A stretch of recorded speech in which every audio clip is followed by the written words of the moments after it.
தென்திருப்பேரையில் நவ திருப்பதி கோவில்களில் ஒன்றான கைலாசநாதர் கோவில் அமைந்துள்ளது. இந்த கோவிலின் அருகே மெயின் ரோட்டில் மதுபான கடை செயல்பட்டு வந்தது. இங்கு குடித்துவிட்டு வருபவர்களால் பொதுமக்கள் ஏராளமான பிரச்சினைகளை சந்தித்தனர். எனவே இந்த மதுபான கடையை மாற்ற வேண்டும் அல்லது நிரந்தரமாக மூட வேண்டும் என்று அந்த பகுதி மக்கள் தொடர்ந்து கோரிக்கை விடுத்து வந்தனர். இதன் காரணமாக 2016ஆம் ஆண்டு டாஸ்மாக் மதுபான கடை மூடப்பட்டது.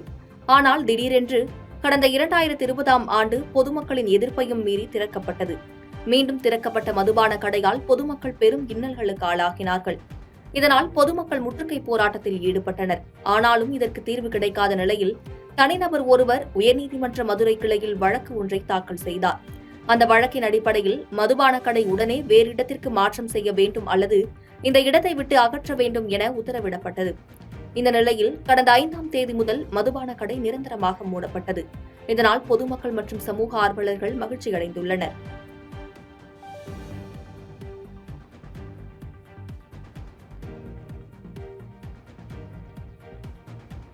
பாதகம் செய்பவரை கண்டால் நாம் பயங்கொள்ளலாகாது பாப்பா, மோதி மிதித்து விடு பாப்பா, அவர் முகத்தில் உமிழ்ந்து விடு பாப்பா.